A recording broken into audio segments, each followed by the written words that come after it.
உங்கள்ல நெறைய பேரு இப்படிப்பட்ட ஷார்ட்கட் கீஸ் தெரியாம எக்ஸல்ல அதிக நேரத்த வேஸ்ட் பண்றீங்க.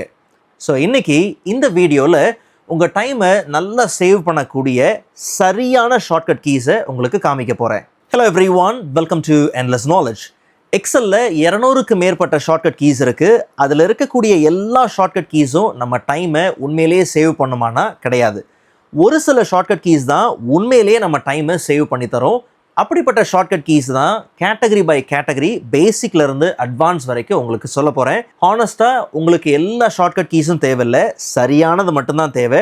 அதை தான் பார்க்க போறோம். நீங்க நல்லா கவனிக்கணும். ஃபர்ஸ்ட், டெய்லியும் நீங்க யூஸ் பண்ணக்கூடிய தேவைப்படக்கூடிய எசென்ஷியல் ஷார்ட்கட் கீஸை பார்த்துடலாம். ஸோ இதில் control C for copy. So எந்த டேட்டா வேணுமோ செலக்ட் பண்ணிக்கிறோம், control C for copy and control V for paste. இதுவே ஃபார்முலா அப்ளை பண்ணக்கூடிய ஃபங்க்ஷன் அப்ளை பண்ணி இருக்கக்கூடிய ஒரு டேட்டாவை நீங்கள் காப்பி பண்ணுறீங்கன்னும் போது same control C for copy, but paste பண்ணும் போது கண்ட்ரோல் ஷிஃப்ட் வி கொடுத்து ஆஸ் அ வேல்யூவை நீங்கள் என்ன பண்ணலாம், பேஸ்ட் பண்ணலாம். இதுக்கு பின்னாடி பேக்ரவுண்டில் இருக்கக்கூடிய ஃபங்க்ஷன் ஆர் அந்த ஃபார்முலா பார்த்தீங்கன்னா இதில் செயல்பாட்டில் இருக்காது, வெறும் வேல்யூஸ் மட்டும்தான் பார்த்தீங்கன்னா வரும்.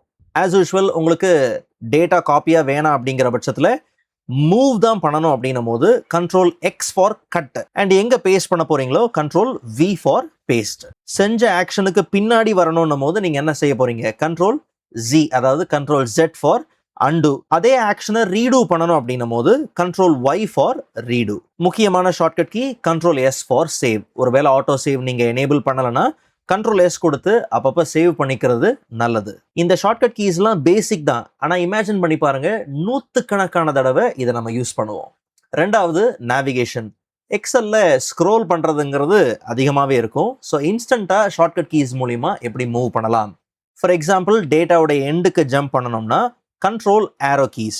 ஸோ கண்ட்ரோல் லெஃப்ட் ஆரோ அப்படிங்கிறது பிகினிங்லேயும், control right arrow, control up arrow, control down arrow, இதெல்லாம் பார்த்தீங்கன்னா அந்த டேட்டாவுடைய எண்டுக்கு பார்த்தீங்கன்னா ஜம்ப் பண்ணுறதுக்கு, 4 சைடோட எண்டுக்கு ஜம்ப் பண்ணுறதுக்கு உண்மையிலே பார்த்தீங்கன்னா வசதியாக இருக்கும். பட் நீங்கள் ஜம்ப் பண்ணும் போதே செலக்ட் பண்ணிட்டே ஜம்ப் பண்ணணும் அப்படின்னும் போது கண்ட்ரோல் ஆரோ யூஸ் பண்ணுறீங்க இல்லையா, அது கூட ஷிஃப்ட்னும் போது செலெக்ஷன்றது ஞாபகம் வச்சுக்கோங்க. So control shift down arrow அப்படின்னும் போது செலக்ட் பண்ணிட்டே போகும், கண்ட்ரோல் ஷிஃப்ட் லெஃப்ட் ஆரோன்னும் போது சேம் செலெக்ஷன். ஸோ அந்த செலெக்ஷனோட உங்களுக்கு போகணும் அப்படின்னும் போது கண்ட்ரோல் ஷிஃப்ட் யூஸ் பண்ணுங்க.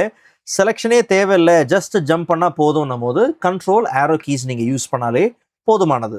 லாஸ்ட் யூஸ்டு செல்லுக்கு நீங்கள் போகணும் போது கண்ட்ரோல் எண்ட் அப்படிங்கிற ஷார்ட்கட் கீயை நீங்கள் யூஸ் பண்ணலாம். ஓகே, அதே மாதிரி A1, அதாவது டாப் ஃபர்ஸ்ட் செல்லுக்கு நீங்கள் போகணுன்னா கண்ட்ரோல் ஹோம் கொடுத்தாலே போதும். A1 செல்லுக்கு பார்த்தீங்கன்னா ஈஸியாக நீங்கள் ட்ராவல் பண்ண முடியும். ஸோ அப்போ அதிகமாக ஸ்க்ரோலிங் பண்ணுறதை விட இன்ஸ்டண்ட்டாக இப்படி மூவ் பண்ணுறதுக்கு ஷார்ட்கட் கீஸ் தெரிஞ்சதுன்னா ரொம்பவே நல்லது. மூணாவது, செலெக்ஷன். டேட்டாவை ஃபாஸ்ட்டாக கண்ட்ரோல் பண்ணணும் அப்படிங்கிற இடத்துல டேட்டா செலெக்ஷனுங்கிறது ரொம்பவே பார்த்தீங்கன்னா முக்கியம். அதில் நமக்கு தெரிஞ்சது பேசிக்காகவே கண்ட்ரோல் ஏ, அந்த டேட்டாவை கம்ப்ளீட்டாக நம்ம செலக்ட் பண்ணுறதுக்கு கண்ட்ரோல் ஏ பார்த்தீங்கன்னா ஃபுல்லாக நம்ம யூஸ் பண்ணுவோம். ஸோ நார்மலாக மல்டிபிள் பிளாக்ஸ் ஆஃப் டேட்டா இருக்குதுன்னா அந்தந்த இடத்துல நீங்கள் கண்ட்ரோல் ஏ கொடுக்கும் போது கரெக்டாக அந்த பிளாக் ஆஃப் டேட்டா பார்த்தீங்கன்னா செலக்ட் ஆயிரும். பட் உங்களுக்கு ஹோல் ஷீட்டும் செலக்ட் பண்ணணும் அப்படின்னும் போது ரிப்பீட்டடாக இன்னொரு வாட்டி நீங்கள் கண்ட்ரோல் ஏ கொடுத்தாலே போதும், ஹோல் செட் ஆஃப் ஷீட்டும் பார்த்தீங்கன்னா உங்களுக்கு செலக்ட் ஆகிடும். அதே மாதிரி ஃபார் எக்ஸாம்பிள் பி காலமில் இருக்கிறோம், அந்த காலம் கம்ப்ளீட்டாக செலக்ட் பண்ணணும் போது கண்ட்ரோல் ஸ்பேஸ் நம்ம யூஸ் பண்ணலாம். சி காலமாக கண்ட்ரோல் ஸ்பேஸ். ஸோ எந்த காலமில் இருக்கிறீங்க அந்த செல்லுடைய அந்த என்டையர் காலம் உங்களுக்கு வேணுங்கிற பட்சத்தில் கண்ட்ரோல் ஸ்பேஸ் அது பார்த்தீங்கன்னா யூஸ் பண்ணலாம். ஒருவேளை ரோவை தான் ஃபோக்கஸ் பண்ணுறீங்க அப்படின்னும் போது, ஃபார் எக்ஸாம்பிள் 7th ரோ தேவை அப்படின்னும் போது ஷிஃப்ட் ஸ்பேஸ் யூஸ் பண்ணுங்க. ஓகே, ஷிஃப்ட் ஸ்பேஸ் நீங்கள் யூஸ் பண்ணிங்கன்னா என்டையர் ரோ, கண்ட்ரோல் ஸ்பேஸ் அப்படிங்கிறது கண்ட்ரோல் ஸ்பேஸ் அப்படிங்கிறது என்டையர் காலம். ஸோ இப்படி உங்கள் டேட்டாவை ஈஸியாக நீங்கள் கண்ட்ரோல் பண்ணிக்க முடியும். அதே மாதிரி 4th செக்ஷன் கம்ப்ளீட்டாக ஃபார்மேட்டிங் பேஸ் பண்ணி. ஃபார்மேட்டிங் அப்படின்னாலே அதிகமாக ரிபனுக்கு போகிற மாதிரி இருக்கும். ஸோ அப்படி மெனு ரிபனுக்கு போகாமல் நல்ல பேசிக்கான ஃபார்மேட்டிங் எல்லாத்தையும் முடிக்கிறதுக்கு இங்கே பார்த்துக்கலாம். ஃபார் எக்ஸாம்பிள் உங்களுக்கு போல்டு பண்ணணும் அப்படின்னும் போது control B for bold, control I for italic. உங்களுக்கு ஏதாவது ஃபார்மேட்டிங்ஸ் அப்ளை பண்ணணும் அப்படின்னாலே அதுக்கு சரியான ஷார்ட்கட் கீ என்ன, கண்ட்ரோல் 1. ஸோ கண்ட்ரோல் 1 அப்படிங்கிறது ஃபார்மேட் செல்ஸ் அப்படிங்கிற டயலாக் பாக்ஸ் வரும். ஸோ இதிலே உங்களுக்கு என்னெல்லாம் வந்துடும், நம்பரு, அலைன்மெண்ட்டு, ஸோ இது எல்லாமே பார்த்தீங்கன்னா வந்துடும். Okay, number, alignment, font, border, fill, protection, so இப்படி ஏகப்பட்டது எல்லாமே ஃபார்மேட் செல்ஸ். இதில் நிறைய விஷயங்கள் நீங்கள் பண்ண முடியும். பட் இந்த டயலாக் பாக்ஸை நீங்கள் லான்ச் பண்ணுறதுக்கான ஷார்ட்கட் கீ என்னது? It's control 1. சரிங்களா? அதே மாதிரி பெர்சன்டேஜ் ஃபார்மேட்டிங் நமக்கு நிறைய பார்த்தீங்கன்னா தேவைப்படும். ஃபார் எக்ஸாம்பிள் 0.1 அப்படின்னு இருக்கு, 0.5 இருக்குது. ஸோ இதெல்லாம் உங்களுக்கு ஆஸ் அ பெர்சன்டேஜாக வேணுமா, டக்குன்னு நீங்கள் என்ன பண்ணலாம், கண்ட்ரோல் ஷிஃப்ட் பெர்சன்டேஜ் நீங்கள் கொடுத்தாலே போதும். ஸோ கண்ட்ரோல் ஷிஃப்ட் 5ங்கிற அந்த நியூமரிக்கல் வேல்யூக்கு மேலே பார்த்தீங்கன்னா பெர்சன்டேஜ் இருக்கும். ஸோ அதையே நீங்கள் என்ன பண்ணலாம், அப்ளை பண்ணிக்கலாம். கண்ட்ரோல் ஷிஃப்ட் 5, அதாவது control shift percentage. Okay, because இதெல்லாம் நீங்கள் ஹோம் டேப்பில் போயிட்டு பண்ணணும். அதுக்கு ஷார்ட்கட் கீஸ் இருந்துச்சுன்னா ரொம்பவே பார்த்தீங்கன்னா ஹெல்ப்ஃபுல்லாக இருக்கும். 5th வந்து பார்த்தீங்கன்னா டேட்டா அண்ட் அனாலிசிஸை பேஸ் பண்ணி. ஃபார் எக்ஸாம்பிள் இங்கே இருக்கக்கூடிய இந்த கம்ப்ளீட் டேட்டாவை நமக்கு ஆஸ் அ டேபிளாக கன்வெர்ட் பண்ணணும். ஸோ ஆஸ் யூஷுவல் அந்த பிளாக் ஆஃப் டேட்டாவில் நம்ம ஒரு செல்லை செலக்ட் பண்ணி இருந்தாலே போதும், கண்ட்ரோல் T கொடுத்து ஆஸ் அ டேபிளாக நம்ம அழகாக கன்வெர்ட் பண்ணிடலாம். ஓகே, ஒரு டேபிளாக கன்வெர்ட் பண்ணிட்டீங்கனாலே நிச்சயமாக அங்கே என்ன இருக்கும், ஃபில்டர்ஸ் அவைலபிளாக இருக்கும். ஒருவேளை டேபிளாக இல்லாமல் நார்மல் டேட்டா செட்டாக இருக்குது, அதில் உங்களுக்கு ஃபில்டர்ஸ் வேணும்னும் போது கண்ட்ரோல் ஷிஃப்ட் L அப்படிங்கிறத கொடுத்து ஆஸ் அ ஃபில்டர் நீங்கள் அப்ளை பண்ணிக்கலாம். ஐ மீன் ஃபில்டர் ரிமூவ் பண்ணுறதுக்கும் சரி, அப்ளை பண்ணுறதுக்கும் சரி, நீங்கள் தாராளமாக control shift L shortcut key use பண்ணலாம். அதே மாதிரி உங்களுக்கு டோட்டல் வேல்யூ கால்குலேட் பண்ணணும், சம் பண்ணி தேவை. ஸோ அப்போது ஆல்ட் ஈக்குவல் டு, ஸோ அதுவே பார்த்தீங்கன்னா சம்ங்கிற ஃபங்க்ஷனை கொண்டு வந்துடும். அதுக்கு பக்கத்தில் இருக்கக்கூடிய ரிலேட்டபிள் செல்ஸ் எல்லாம் செலக்ட் ஆயிரும். ஜஸ்ட் என்டர் கொடுத்தாலே போதும். இப்போ இந்த ஒரு செல்லில் நமக்கு என்ன இருக்குது, சம் இருக்குது. பட் இதுவே கீழே எல்லாம் பார்த்தீங்கன்னா நமக்கு அதே ஃபங்க்ஷன் ரிப்பீட் ஆகணும். ஸோ அப்போ அதுக்கு என்ன பண்ணலாம், கண்ட்ரோல் D. ஸோ கண்ட்ரோல் Dங்கிறது ஃபில் டவுன், நாட் ஒன்லி இதுக்கு மட்டும் இல்லை, எதுக்கு வேணாலும் யூஸ் பண்ணிக்கலாம். ஃபார் எக்ஸாம்பிள் இந்த மேலே இருக்கக்கூடிய கம்ப்ளீட் ரோ எனக்கு கீழே ஒரு டூப்ளிகேட் தேவை. So control D. கண்ட்ரோல் Dங்கிறது fill down.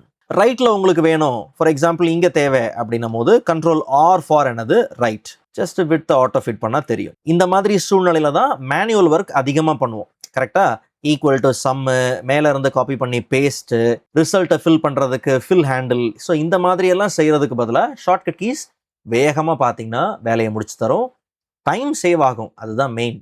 6th category daily use பண்ணக்கூடிய professional shortcut keys. For example அடுத்தடுத்த ஷீட்டுக்கு நீங்கள் போகணும், பிஃபோர் அண்ட் ஆஃப்டர் ஷீட்டுக்கு நீங்கள் நேவிகேட் பண்ணணும் அப்படின்னும் போது கண்ட்ரோல் பேஜ் அப் அப்படிங்கிறது பிஃபோர், கண்ட்ரோல் பேஜ் டவுன் அப்படிங்கிறது ஆஃப்டர். ஸோ ரைட் அண்ட் லெஃப்ட்டுக்கு ஷீட் நேவிகேஷன் நீங்கள் பண்ணணும்னா control page down or even control page down நீங்கள் யூஸ் பண்ணலாம். Page up and page down use பண்ணலாம். சரிங்களா? அடுத்தது பார்த்தீங்கன்னா இன்ஸ்டெட் ஆஃப் ரிசல்ட், இந்த மாதிரி ரிசல்ட்டுக்கு பதிலாக அதில் இருக்கக்கூடிய ஃபார்முலா உங்களுக்கு தெரியணும் போது கண்ட்ரோல் டில்டா கீ நீங்கள் யூஸ் பண்ணலாம். ஓகே, கண்ட்ரோல் டில்டா கீ நீங்கள் யூஸ் பண்ணலாம். ஸோ அது பார்த்தீங்கன்னா உங்களுக்கு அதில் இருக்கக்கூடிய ரிசல்ட்டுக்கு பதிலாக இந்த மாதிரி ஃபார்முலாஸ் காமிக்கும். பிகாஸ் இந்த மாதிரி இதை நீங்கள் செய்கிறதுக்கும் நீங்கள் ஒரு டேப்பில் போய் தான் ஷோ ஃபார்முலாஸ் கொடுக்கணும். ஓகே, அதுக்கு கண்ட்ரோல் டில்டா அப்படிங்கிறது உங்களுக்கு இந்த ஷோ ஃபார்முலாஸை டாகிள் பண்ணுறதுக்கு வசதியாக பார்த்தீங்கன்னா இருக்கும். ஒரு வாட்டி நீங்கள் கண்ட்ரோல் டில்டா கொடுக்கும் போது அது காமிக்கும், ஃபார்முலாஸ் காமிக்கும். மறுபடியும் கண்ட்ரோல் டில்டா கொடுக்கும் போது ரிசல்ட் பார்த்தீங்கன்னா காமிக்கும். அண்ட் ஆல்சோ நீங்கள் ஒரு செல்லுக்குள்ளே எடிட் பண்ண போகிறீங்க அப்படின்னும் போது, because most of the time அப்படியே டேரெக்டாக டைப் பண்ணுவாங்க, எரேஸ் ஆயிரும். ஸோ அந்த மிஸ்டேக்ஸ்லாம் எல்லாமே எடிட் பண்ண போகிறீங்கன்னா போய் டபுள் கிளிக் மவுஸ் வச்சு பண்ணுறதுக்கு பதிலாக F2 shortcut key. Okay, F2 கொடுத்து நீங்கள் எடிட் பண்ணிக்கலாம், ஆட் பண்ணிக்கலாம், நோ ப்ராப்ளம்.